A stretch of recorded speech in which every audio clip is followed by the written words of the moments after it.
Hello, my name is CaptureGod, and today I'm playing not one of my favorite games of all time, my favorite game of all time.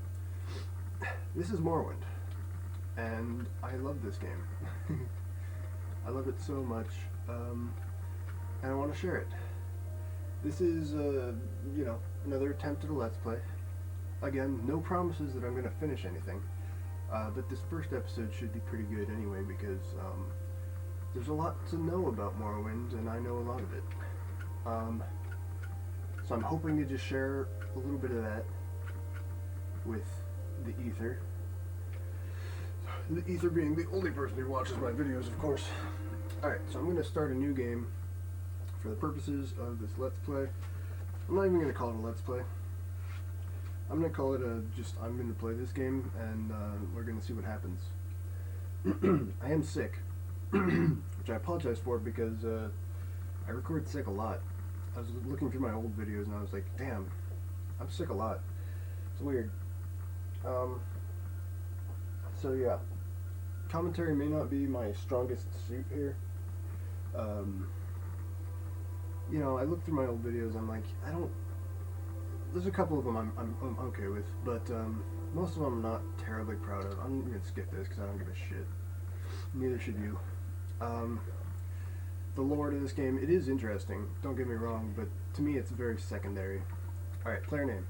So I'm bad at names, so I'm going to name myself R U M P E L E. Maybe you see where this is going? Skin. N over there. Alright, cool. Stiltskin. Hey! Not even last night's storm could wake you. I sure can say we reached Morrowind. I'm sure they'll let us go. So this game is really cool. A lot of people don't like it because it's very, it's very complicated. I really enjoy the numbers game. I really enjoy, optimizing my my character build and all that nerdy stuff. I love it. I don't always like it. Some games do it pretty poorly, but in Morrowind specifically, it's one of my favorite things about the game. Also, just the world is so awesome, but we're not going to worry about that just now. So, where to begin with this? As far as picking your race goes, races have skill bonuses, you can see off to the side. So you get certain bonuses to certain skills based on what race you are. Sex also has an effect on this. You can't see it here, but females have better magic abilities, I think. Maybe better sneak abilities. Men have better strength. So what I'm going to go for right now is I'm just going to go for a pretty general warrior build, which means I'm probably going to want a red guard, maybe Nord. Nords are more all about heavy weapons, heavy armor and stuff. Red guards are more all around, I would say. You can see they have axe and long blade and short blade. Long blade specifically is 15, so that's nice. Specials down at the bottom, so all the races have their special things too. Some of these are passive abilities, so resist disease and resist poison are passive. That applies throughout the game.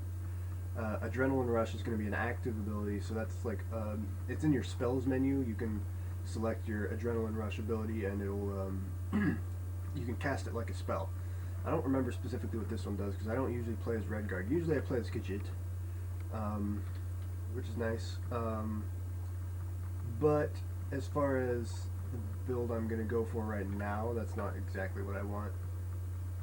Orcs are pretty good. The speedrun for this game uses an orc because you can activate Berserk and it like doubles your attack ability or whatever. Imperials are more sort of sneaky. You can see Mercantile and Speechcraft.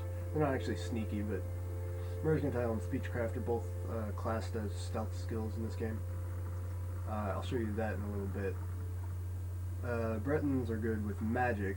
You can see all of those off to the side are all magical skills. They get a magicka bonus, they resist magicka, and they have dragon skin, so that's really good for magic.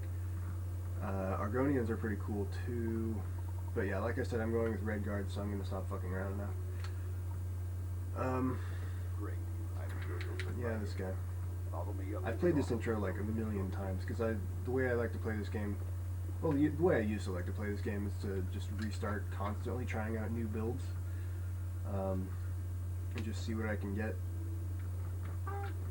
So now we're picking our class, and class is very important in this game. The skill system is very complicated, so I'll try and explain this properly. I don't want to take a super ton of time with this, so I'm just going to pick from the list. But basically, okay, you can see specialization there. The specialization decides skills that fall under your specialization, and the choices are stealth, combat, and magic. The skills that fall under that specialization will train faster. You'll get more experience in them, and just overall that'll be better. So I want something with a combat specialization. Major skills and minor skills. So this is something that's never told to you by the game. I found out on on Wikipedia, or the Morrowind wiki. So the way leveling works in this game is interesting. Major skills count 1 point towards a level. Minor skills count half a point. And miscellaneous skills, which is anything that's not on those two lists, that counts nothing. It doesn't count at all. When you level up, you get to pick 3 attributes to increase. You can get multipliers on those attributes by training certain skills. So every skill you see on that list, skills are like long blade, short blade. Every skill has a governing attribute. You can see off the side favorite attributes as well. I'm actually not sure what favorite attributes means. I assume something like skills that fall under that attribute will be trained faster. Probably. I don't know that for a fact.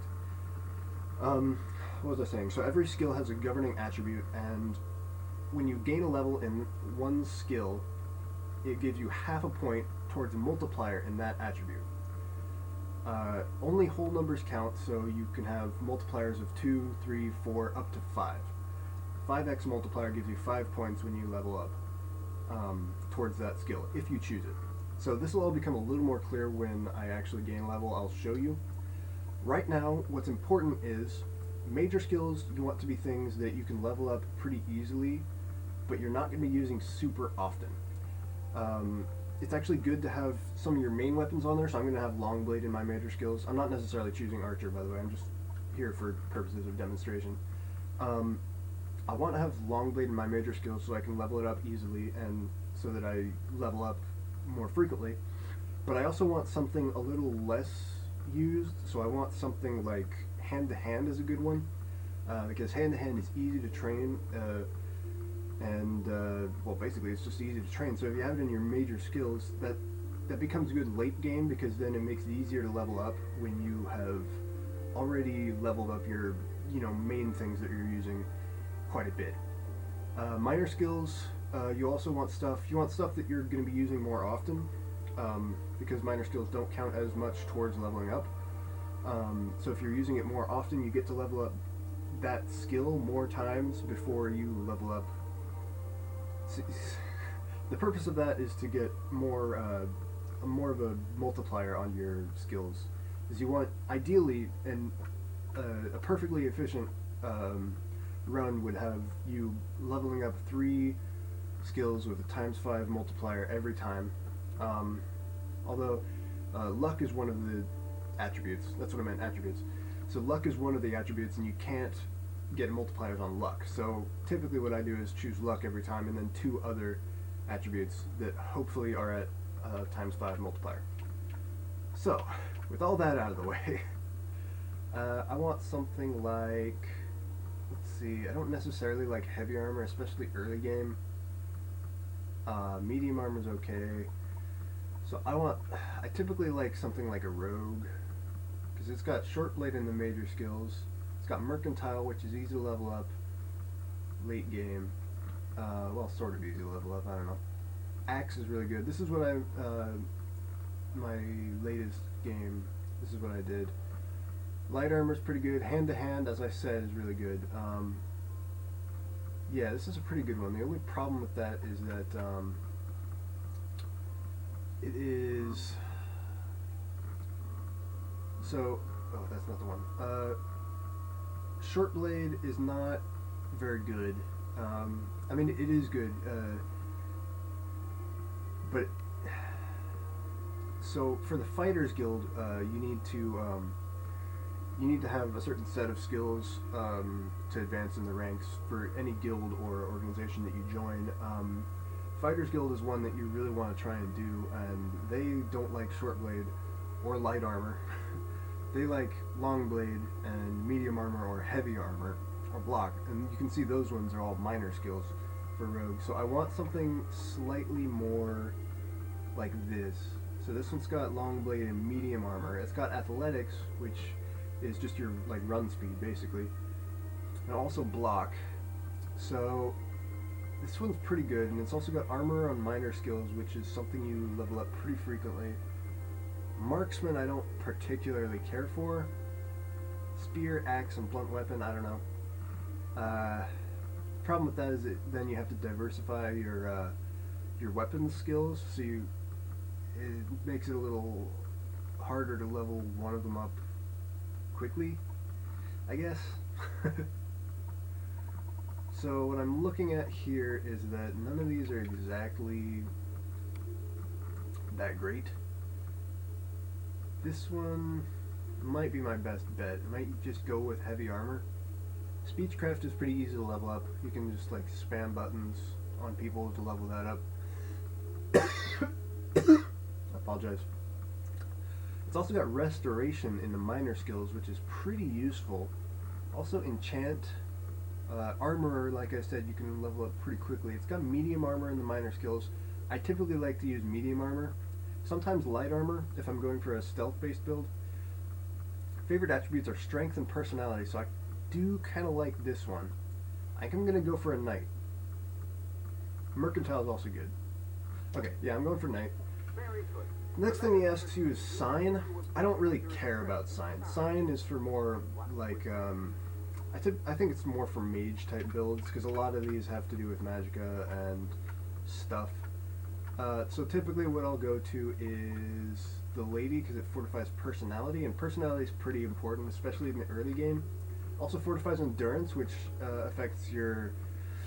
I think endurance affects health, and willpower affects fatigue. So yeah, endurance is good. It affects your health, which is great early game. That's basically what the signs are for, to me, is for early game stuff. There's a lot of weird ones in here, like, what's the one? There's one that, like, stunts your magicka. Fortify mana, weakness, that one's weird. And then that one's weird, because you can't regenerate magicka, you have to use potions. I don't understand. But, yeah, this one's what I usually go for. Make sure your information says it's confirmation. Yep, it's all good. So now, yep. Pick up this thing. This is what I need to progress. Now, here's a trick that you may not know about. I found this on the Morrowind wiki. So this limeware platter is worth 650 gold, which is pretty good. Normally, if you steal it, this guy comes and gets you. Here's the trick. What? Drop it. He comes and gets you. He says, we'll let you off for now. Normally you'd be arrested, but this is a tutorial, so you can get away with that. He walks away, you grab it. He doesn't come get you the second time. Interesting little exploit. I think it has to do with the fact that when you drop something, the game considers it to be yours. I don't know. All I know is it works, and it gives you an extra 650 gold in your main game. So now the game's just trying to teach you stuff right now. I'm just going to take anything over like 10 gold. It's not that important, especially since I got the limeware platter. but I'm gonna take stuff. All these tutorial prompts at the beginning of the game are annoying, but you know, they go away. So take that, take that. Flasks are not important. Bowl, nah. Alright, so I'll just take everything in here, even though none of that's really that valuable. So this little chest has some money in it. Go ahead and take that. Gold. There's stuff down here as well. Not much, but there is stuff. I used to, when I first started playing this game, I used to just take everything in this area, because nobody comes after you, nobody can even see you in this area, so I used to just take everything. Now I'm a little more selective, because, you realize at a certain point that, items that are worth 2 gold, you can see it's up in the top right corner, you can see what it's worth and how much it weighs. So items that are only worth 2 gold, 1 gold, those are not going to be worth it. 10 gold's fine. That's probably the lowest I'll go. There are certain items that are worth like 50 or 100, and certain, like basic resources like these things. And obviously later in the game you get things that are worth just tons of money. There's a Daedric Daikatana, something I recently ran into, that's worth $120,000. You can't sell it to anybody because the merchant with the most money only has $10,000. There are tricks to get around that, but 120 is just ridiculous. So this is an item that you need. It's trying to give me a tutorial on how to use magic items. I don't really care. Go in here, talk to this guy. We're almost done with the tutorials. Once I get out that door, I'm done with the tutorials. So I have to go Morrowind, duties, I think that's it. And then I can leave. So now I unlock, hold on, maybe I didn't. Background, I'll just spam all this, maybe. Okay. So now I'm done. So now I get out here, and that's it. That's the last tutorial prompt that I just skipped. Now I can save. New save game. Rumpelstiltskin. I guess the name's too long. Alright, done. Alright. So early game, there's still a few things that I like to do in order that, give this guy his ring back. He says, I'll be sure to tell the others, especially my friend Aril, who runs the trade house. So that's the trader right over here. So if you do that, he'll give, the trader will suddenly like you 100%. I'll show you where the bar is for that. So he likes you a lot, and that means he'll give you better prices. Which means you can buy better stuff for the early game. So look, up in the top right corner it says 97 out of 100. That's how much they like you. 97 out of 100 is almost 100%, so that means he'll give me probably the best prices he has available. Alright, so I'm going to sell all my shit, including that dagger. I don't think I need to keep anything here. I do need to keep certain things like this, the package for Cassius Caius, I don't know how to pronounce this fucking, Caius Cassidy's. Everything else I can sell. And then go back over here to buy stuff from him. If you are, not familiar with this game, I might be going a little too fast, and I apologize for that. So I always leave the combat system on use best attack because I don't want to deal with it. There's the alternative is that you have 3 attacks and you select which one of them you use based on how you move while you're attacking. It's way too complicated. I don't like it. So I just look at the highest damage statistic. 1 to 18 is pretty good.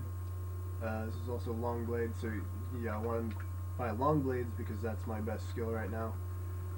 1 to 24. Okay, but this is two-handed, so I don't want two-handed right now. I want one-handed longsword so that I can use a shield in the other hand, and that gives me blocking. So I think this is the best one-handed long blade, the saber, at least for right now.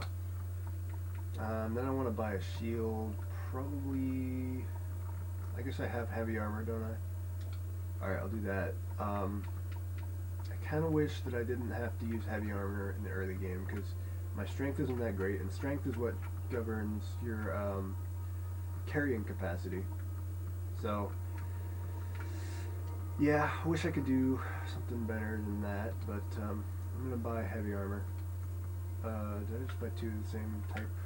I think I did. Yeah. Right pauldron. For some reason they don't sell the left pauldron. I don't know why. Did I get everything? Yes. No. Boots. I need boots. Heavy armor boots. Excuse me. There's no heavy armor boots here, so I guess I'll take the chitin light armor boots. What else do we need? Probably use some of that. Do I have enough money? Oh yeah, I still have enough money for that. I'm only gonna buy a few. Armorer's hammers are pretty important, as you'll find out later. Alright, so I don't need anything else. On this screen, this is the barter screen, so this is governed by your mercantile skill, but I think that only determines what price they'll give you at the beginning. You can also try and raise the price. So if I raise it to 500, there's a pretty good chance he'll still give it to me. If I raise it more, you know, the chance becomes lower. So 550 is probably, I might fail a couple times. You press offer and he either accepts or declines, and the probability of whether he'll accept or decline is determined by your mercantile skill and the percentage of the original price that you have raised it. So as far as I can determine, a third is the most anyone will ever accept. So I'm going to go up to 600 here. I don't remember what the original price was. So there, see, he refused 3 times and then he accepted. So I could have gone a little bit higher. That was actually kind of bad, but it's not that bad, I guess. So this guy gives you a quest to find Fargoth's hiding place. Fargoth is the guy I gave the ring to, so you'll see in a minute here I'm going to get that ring back, plus some gold, plus some other stuff. Alright, so I've got stuff now. I can go ahead and equip it. And then we can start training. There we go. Okay, then we can start training.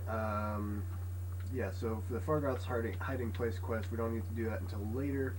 It needs to be nighttime anyway, so what I do first is I come over here, which is just off to the, I guess it's to the west of Seydanine. This is your starting town, Seydanine. There's these shacks over here, there's a main street. Anyway, just over here there's a bunch of mud crabs. Mud crabs are the easiest enemy in the game. So you'll see here I'm swinging and I'm not hitting. There's a blood splatter over there. That means you hit. When I swing, there's a chance that I'll hit, governed by agility and your skill with the particular weapon you're using. This is something that frustrates a lot of people with the game. I'm actually doing pretty good. So, yeah, actually, I should show you my skills right now. So, because I spec'd out with long blade is a major skill, and because I'm a red guard, and because I'm a male, I believe, my long blade is pretty good. It's at 50 to start with, which is not the highest it can be to start with, I don't think. I think you can get some skills slightly higher, but 50 is pretty good. So right now I have a pretty good skill with this weapon. Speechcraft is at 30, which is not great for a major skill. Block is at 35, it's also not great. These ones, yeah, but it's fine. Heavy armor's at 40, so that's going to be doing quite a bit. So you can see governing attribute, endurance, that's what I was talking about earlier. So I'm going to try and gain some levels here real quick. Actually, I don't know, maybe I should cut this stuff out. Maybe I should do this for a little bit and then come back when I'm about to gain a skill. Or about to gain a level. Alright, I'm going to do that. See ya. Alright, I'm coming back for just a minute here to show this guy. So this is important. This is for a quest that's over in Seydanine. Let me show you the map real quick because I cut so you might not know where I am. So Seydanine is right here. We came over here to this little outcropping right here. It's just right over in this area right here. Really close by, but this is Proscelus Vitellius. Processus Vitellius. Yeah, whatever. So your journal has been updated. So I've discovered this dead body over here. He has tax records on him and gold. This quest is interesting because there's a couple ways to do it, and one way will get you more money than the other way will. So I'm going to go ahead and go back and do this right now because my levels are pretty good. I actually didn't cut for very long at all. I just killed a couple more things and then went over here. So, normally you're supposed to like ask around and find out who murdered this guy, and then eventually you come over and find out that it's the guy in this shack right here. I'm gonna rest for 1 hour real quick just to get my fatigue back. If you have low fatigue, you have a higher chance of missing things. I think you also do less damage, I don't know. So this guy right here, you ask him about the murder of Processus Vitellius. He says some mean things about him. You can either spare him or kill him, and I will kill him because the rewards are better for killing him. I want to wait for him to attack me first. There we go. So then you just kind of murder the shit out of him. Basically, he just murdered Processus because Processus is a tax collector, and he didn't like tax collectors, so you take Processus's ring, and you can loot this. This is really the only valuable thing in here. That was a skill book, so I just gained a skill level. That happens from time to time. Then come to the lighthouse over here. Talk to the lady inside. She is Processus's, I don't know if she was his wife or what, if they're lovers, I don't know. But you give her the ring and she gives you a couple of health potions, so that's a nice little bonus in the early game. I basically have the first like 2 hours of this game mapped out, just because I've played it so many times. So Processus's ring, she gives you 2 standard restore health potions. That's nice. Come back over here. Shit. So now we're going to go back into the Census and Excise office to talk to the guy in there. And he's going to give us a reward for finding and killing the murderer. If you talk to him before you kill the guy, he will take the 200 gold that Processus had on him. Because that was tax money, but if you kill the guy first, he kind of just forgets about that. So, I like to take advantage of that, get a little 200 extra gold. So talk to this guy, murder Processus. He gives you 500 gold, your journal's been updated. That's the end of that quest. Cool. Let me show you a little Easter egg right here. Not an Easter egg, it's actually a glitch, but a little fun thing that I know. So you wedge yourself into this corner, jump a couple times, and it wedges you into the wall, and you can get out like that without going through that building. It's just a little useless thing, but it's kind of fun. Alright, the next thing I need to do is at night, I need to go up on top of that lighthouse and look at Fargoth to see where he hides his shit. Spoiler alert, it's in this stump, but you can't actually get it right now. There's nothing in there right now. But you have to come back at night and go up to that lighthouse and wait for a few minutes as he goes through his little path. Before that, though, I'm going to go out and get some more levels. Try and maybe level up. It probably won't happen, though. I don't know. It might not happen. But, so I'm going to cut here.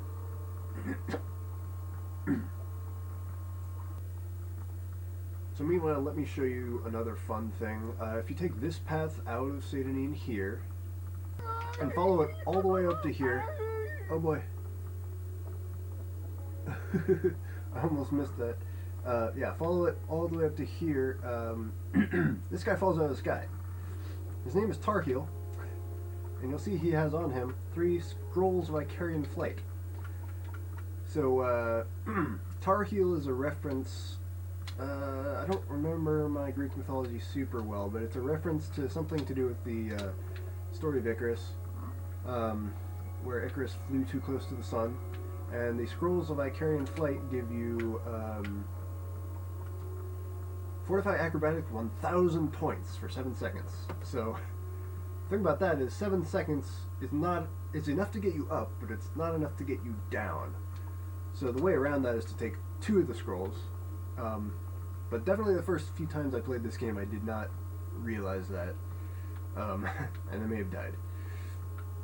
But yeah, that's just a fun little Easter egg there, and you can also sell his crap for, you know, a little bit of money. Not that much, but yeah. So yeah, I'm going to continue grinding. You can see there my athletics skill just increased. That increases naturally over time, just from walking around.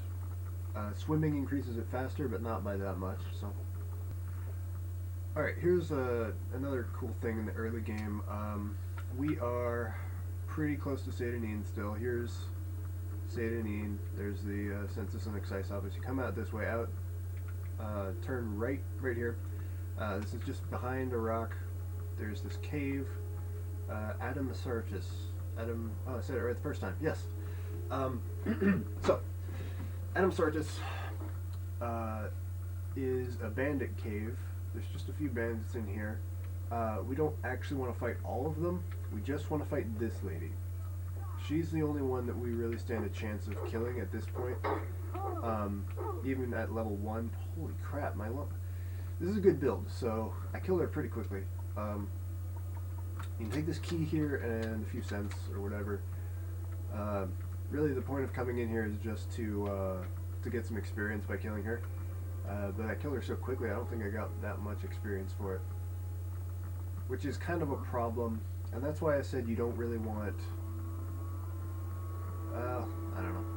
So you use the slave key to unlock this. We've got slaves in here. So Morrowind, yeah. The Dunmers specifically, which are the Dark Elves, they keep slaves, and kind of sucks. So you can come in here and you can free them. And I believe there's a mission later in the game, an optional, obviously. One of the things you can do in the world is you can join this group of people who goes around freeing slaves. But yeah, just do it because you're a decent person. Otherwise, I guess. All right, so that's all that's in that cave. I'll meet you at the top of the lighthouse. And I'm not having too much luck grinding here because my longblade level is already pretty high. It's not going up that quickly. I'm killing things in like a couple of hits. So I might... I don't know exactly what I'm going to do, but for right now I'm going to not worry about it. I'm going to go up to the top of the lighthouse, and I'll meet you there. Alright, so I'm at the top of the lighthouse. Real quick, I'm going to come down here, back inside.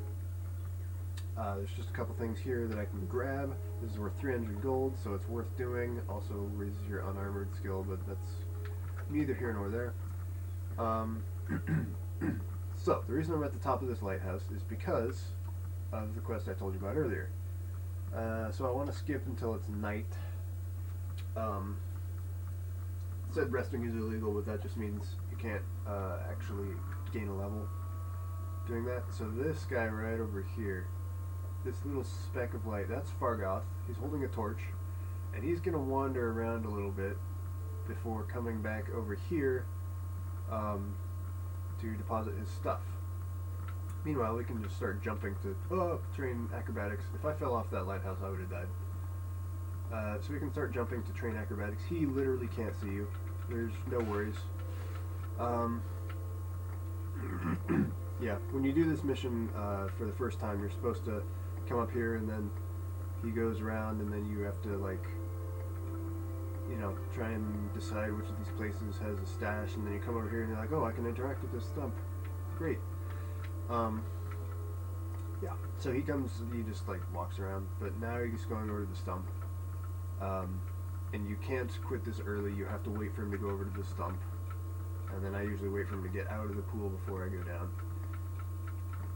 And come on. And there we go. So, now we can get out of here. We can go back down there. We can take his stuff out of the stump. We're not going to turn in the mission, because if you turn in the mission, you have to give the guy who gave you the mission money. I'm not going to do that. So I'm going to take that stuff, and then I'm done in St. Anin. Don't really have to come back here for the rest of the game. There might be a couple quests in here, I don't really know, but for the most part, we do not have to come back here ever. So I'm going to go ahead and take... There's the ring we gave him earlier, there's a lockpick, and there's 300 gold. So, now, before we even leave St. Anin, we are up to 1,743 gold. I also have stuff to sell, so that's not even the end of it. Alright, so after selling that stuff, I get about $500. Not going to worry about haggling the price up too much. $500, and we're out of here. So wait, that brings us up to $2,243 before we leave the starting town, if you do all those quests. So next stop is Balmora. Keep moving. We're going to go up to this dude right here, which is a stilt strider, and that's the fast travel system in this game. You can't just fast travel from the map like you can in later games. I think that started in Oblivion. I'm not sure, I never played Oblivion. But in this game you have to actually go to a stilt strider, and if there's no stilt strider near you where you can go, where you want to go, you can take a boat, or you can take the Mages Guild transportation system, which we'll be using later. And if there's none of those things, then you have to walk. The only place that doesn't have like any fast travel whatsoever, well, there's a few like Ashlander settlements and stuff, but the only city that doesn't really have anything like that is Pelagiad, so you have to walk if you want to go to Pelagiad. Yeah, so that's that. So we're in Balmora. This is like my hometown, man. I love this place. There's it's like, I don't know, it's not the greatest city, but it's the first place you're supposed to go. This is where you meet Caius Cassidy's, and God, I'm so sorry. I really maybe shouldn't have recorded this while I'm sick, but yeah, this is where you meet Caius. He is your main quest giver. I emphasize that a little weirdly on purpose, because there are a lot of quest givers in this game, and this guy gives you the main quests, but I've never finished the main quest in this game. I've played for like several thousand hours, I'm sure. I've never finished the main quest. So here's Caius Cassidy's. He's acting like a fool, but you just tell him, yeah, you give him the package, and then you get your orders. He gives you 200 drakes, and tells you to basically go fuck yourself for a little bit. So I'm going to do that. First thing we want to do is we want to join the Fighters Guild and the Mages Guild. It doesn't really matter if you want to specialize in magic or fighting. You need to join both of them anyway.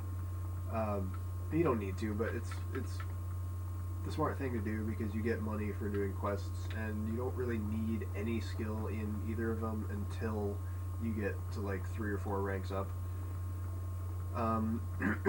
So Fighters Guild and Mages Guild are side by side right here. Fighters Guild, go upstairs, talk to what's her name? Adis Fireeye. Yeah, there she is. No, not training. Damn it. Join the Fighters Guild. Sign me up. Ask for orders right away. She'll tell you there's some cave rats. This is in Balmora still, so you don't have to leave town even. Just go across the river to the second house on, there's the third. No, it's the second house on the right, or on the left, I guess. Going from left to right is number 2, right here. Wait, is this it? No, this is not it. My bad, disregard my advice. This isn't a walkthrough. Don't worry about it. This house, yes. So you come in here. This lady's a little odd. She's a little odd. Talk to her about the cave rats. She says, get rid of them. She gives you the key to her attic.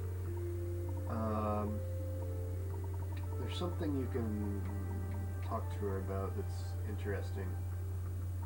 Not that, not that, not that. Okay, well, there's a rat in here. That's the first one you want to kill. Just fucking swing at him until he dies. Oh, I probably wanted full fatigue, but whatever. There's only one rat, so it's not that bad. I've actually died here a couple times. If you don't spec correctly, and if you... So, okay. So this lady has this thing for pillows. She's got a lot of pillows here, but wait until we get into the attic. There's some more pillows. And it's actually... There's a ship in the game. There's a lot of sunken ships around. And one of them, you can find the logs, or whatever, the ship's logs. They're delivering a shipment of pillows to this lady. So it's kind of just like a weird running joke in the game that this lady loves her pillows. So there's 2 rats in here. Because I'm a pretty high level, I'm not worried about it, but I have died here before. If you don't spec correctly, you don't have enough, killing power, you can totally die there, but that, I just made it look way easier than it usually is. So, she's got 3 baskets of pillows, each of them with 25 pillows in it. Yeah, so that's cool. Before you leave this room, you want to check in the chest. There's usually some, well, there's a lesser gem. Nothing great in there this time. The stowed soap, slowed soap, I can't really tell on the screen, but 50 coins, totally worth it. Let's see, anything else? Oh, Dro Wax. That's the most expensive common item, I think. So yeah, these crates, they're randomly generated, and they have a chance of generating something like this, an enchanted item. They also have a chance of generating a quality potion, which is pretty valuable. And these ones are not the same kind, so they won't have that sort of thing in them. Yeah, just standard looting procedure. Just go through and do that, and then come back down to this lady. Don't go back to the Fighter Guild. They're not the ones who are going to give you the money for completing that quest. You need to go back down into this lady's house, talk to her again, and then she gives you 100 gold, and then you go back to the Fighter Guild. I think I'm going to leave it there. I'm going to go turn in that quest. Yeah, I think this has been a pretty long video, so I'm not gonna do it any longer. That's it for me. Go away, please.